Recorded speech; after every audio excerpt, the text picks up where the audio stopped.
What's up, world? It's your boy, Big Waves in the building, man. Welcome to the channel, Life is Just a Wave podcast. This is your boy. Y'all already know, man. I'm going to say it again so y'all don't forget. Big Waves in the building, back with another episode of Carolina Panther Real Talk. Y'all, we getting late in the season. The Panther season is pretty much over, but, we still got a couple games left. Let's go ahead and jump into it, man, and talk about it today. Look, if you're new to the channel, if you like this video, if you like how I'm rolling, man, and y'all like how I'm surfing on here, become a surfer today. Subscribe to the channel. Make sure y'all hit the like button, turn on those notifications so you know what's up. And I know, man, everybody been wondering, why has the content been coming more slower over here on this channel? It's because, guys, I've been putting all my energy and time over there to Between the Lines podcast. You don't know what that is? Look, that's our new sports platform, man, that we got over there, me and my boy Dub Q. We're doing a big things over there. Got a lot of special stuff coming up, guys, where we will be talking all type of sports content. Even when the football season is over, we still going to be talking about basketball, college basketball. We got so much shit that we about to get into, man. So just because that football's, man, about to close up here in about another month doesn't mean that it's going to stop. So y'all make sure to go over there and talk about it. Join that channel as well and join that conversation. We got a lot of special things coming up, guys. We got some big things that are about to happen over there. So y'all might want to go ahead and hop on that wave while you can. But today, I'm here to pop my shit, man, about these damn Carolina Panthers, man. And again, what they've failed to do. So the Carolina Panthers played the Pittsburgh Steelers yesterday, December 18th at the Bank of America Stadium. We were supposed to protect the bank, but that bank got fucking robbed. And oh yeah, that bank didn't even feel like home. There was a lot of black and gold all over there, that stadium yesterday. Didn't even feel like a home game whatsoever. Panther Nation, man, we got to do better. We got to try to make sure that we come and sell out those games. No reason why we should have way more black and gold in the crowd than black and blue. But, hey, being from Charlotte, there are a lot of Steelers fans here. My beautiful wife being one, of course. So y'all know she talks shit. Anyway, the Panthers lost 24-16. The Steelers came into that game 5-7. We came into that game 5-8. Yeah, so we completely shit the bag, in typical Carolina Panther fashion.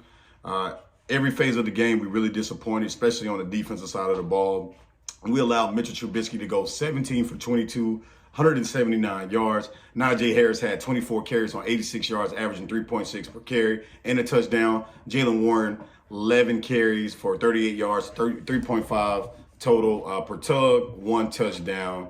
And looking at the stats overall, we gave up over 325 yards, allowed 169 passing yards. Now, remind you, this is Mitchell Trubisky, the same quarterback who was picked off 3 times in their game prior to the Panthers.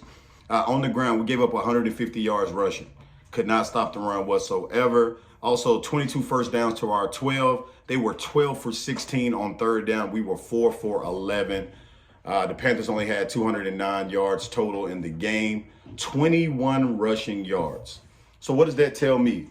Well, Mike Tomlin and the Steelers came in here with a game plan, which is actually an easy game plan to beat the Panthers. Hey, if you stop the run and force their quarterback to throw the ball, what are you going to get? Well, if you stop the run and, we have the lead, can they come back to win the game? And the answer is no, we cannot. This is not a team built to be able to play from behind. It's not at all. Our style of play, to play hard-nosed defense and run the ball, that's not a style from where you can come back and win games when a team is up against you. It's just not, right? So the Panthers struggled in a lot of different phases. The offensive line was completely terrible yesterday.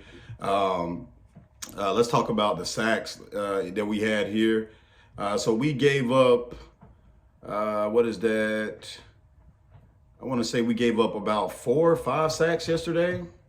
Yeah, I think we gave up about 4 to 5 sacks yesterday. Sacks allowed, we gave up 4 sacks allowed yesterday. I believe almost everybody on the Steelers defensive line got a sack. TJ Watt, Highsmith, Hayward. We just could not stop the pass rush yesterday. And even in the running game, the offensive line was unable to protect for Foreman or Chuba to make any kind of room. I mean, every play there was somebody in black and gold in the backfield. So they've played pretty solid all year long, but in this game, they did not show up. On the defensive side of the ball, the defensive line is not good. Brian Burns only accounted for, I want to say Brian Burns had They didn't even credit. Wow, they didn't even credit Brian Burns with that sack. I thought he got at least a half a sack with that tackle that he had made when he hit Mitchell Trubisky, but they didn't even credit. So Brian Burns over the last 2 games has half a sack against Seattle and the Pittsburgh Steelers. Was a non-factor. And we all know that it's crazy. Derek Brown wasn't even a factor yesterday. It's crazy that Ioannidis was the most explosive player that we had on the line, and he's been a no-show all year long. I mean, the defensive line, that has to be a big focus for the Panthers going forward. If we're ever going to be a real contender, not a contender by default, which we basically are because the NFC South is so fucking horrible. But if we're going to be a legit contender and teams are going to start respecting us, we got to get better play out of our defensive line. That's just completely understandable. Let's talk about Jeremy Chin. Jeremy Chin had 11 tackles yesterday. He balled out, but he looked really bad on tape, man. He missed a lot of plays, missed several tackles as well. Had a chance to get interceptions and just couldn't do it. Keith Taylor got completely demolished by George Pickens, whoever he was lined up on. I think C.J. Henderson was hurt. I don't think that he would have done any better at all. But their wide receivers, man, were tearing our corners apart. J.C. Horn did the J.C. Horn thing. Xavier Woods dropped the interception that could have really changed the game. I mean, overall, the defense just not play well, right? But what does this mean for the Panthers going, forward? Well, I think this was, detrimental to Steve Wilks' case of being named the head coach. I mean, you take a team, you have a division that's out there pretty much being handed to you because everybody are fucking shit stains. Tampa Bay sucks, the Falcons suck, the Saints suck. You're pretty much getting handed the division on a platter, and you can't take advantage. You go on the road and beat a good Seattle Seahawks team, looking like a real potential upcoming threat, and then you come back home, a place that you've been winning at all year long, and you lay a fucking egg. I just don't get it. But that's typical Carolina Panthers type football. And that's the shit that I got to change. But I do think that this loss, especially if this hurts us being able to win a division going forward, that may have done Steve Wilks in as a coach. The play calling was questionable. Let's talk about that late in the game where we're in the red zone and on 3rd down, 3rd and 8, you call a quarterback draw. Like with Sam Darnold, that's showing that you have no faith in him as a passer whatsoever in the red zone. You didn't have no faith in him whatsoever. That score, instead of getting a field goal there, that score would have gave us a chance to get in position to potentially come back and win the game. But you played it conservative, no faith in Sam Darnold whatsoever, and it was a bad play call. So now the division is pretty much deadlocked with the Falcons being at 5-9. I mean, we do own them right now because we don't own them. We split with them, so we have to worry about them potentially jumping us in the division. And then the Saints, we beat them, don't play them again until another 2 weeks. And then Tampa Bay, we know that we beat them the first game and we got a good matchup. Honestly, guys, with the performance that I saw yesterday, I don't feel like we're going to beat the Lions next week. I'm going to go ahead and say it right now. We won't beat the Lions next week. I think that we lose 2 in a row here. I just don't think that this team is built to come from behind. The Steelers have put on tape how you beat this so-called well-playing team under Steve Wilks. If you stop the run, we are one-dimensional. We can't do anything else at all. We really can't. The run is really the biggest focus of our offense. And without that get going, we're going to struggle. So against high-power offenses, teams that can put points on the board against our defense, we're going to lose that. And we're playing one of the best offenses in the league next week. Detroit comes to Carolina. And look, we couldn't even protect the bank this week. So what's giving me hope that we're going to protect the bank next week, man? Look, the division is going to come down to these last 2 games against Tampa Bay and the Saints. Hopefully we'll be able to pull those off. And, but I don't have any. I feel like it's worthless at this point. Why win those games and try to take the division just to go to the playoffs and get the fuck beat out of you, man? I don't care if we win out. I don't care about none of that shit. At this point, this team is not a legit contender. It's not. It's a team that has played well than what they did from the beginning of the season, but that's the ceiling. That's the ceiling for us right now. And I know I'm going to get all kind of hate and shit like that. I don't care. I'm a Panthers fan. I don't have to convince anybody of it. But you guys saw on Sunday, we can't do anything, man. We can't, outside of running the ball. And if the run is not going for us, we're not going to be able to do anything. So that makes us very one-dimensional on offense. The defense, I'm going to be honest with you, It's more of a middle of the pack defense than a top 5-10 defense, this year. Come on, man. It was Mitchell Trubisky. We let Trubisky go 17 for 22 here at home. Mitchell Trubisky couldn't create any pass rush whatsoever. Couldn't stop the run. So what do you think these teams that we're about to go against, what do you think that they're going to do against us? They're going to load the blocks and dare us to pass the ball.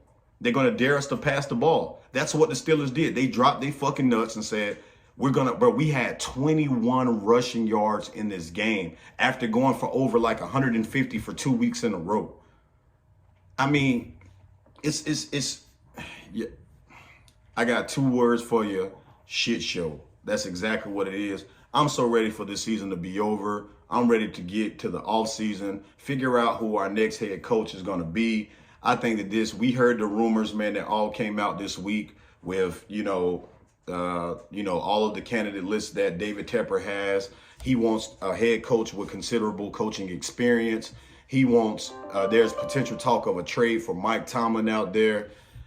This loss does not help Steve Wilks' case. This brings him to 4-5 since he's taken over as the interim for the Carolina Panthers, and with a tough opponent next week against the Lions.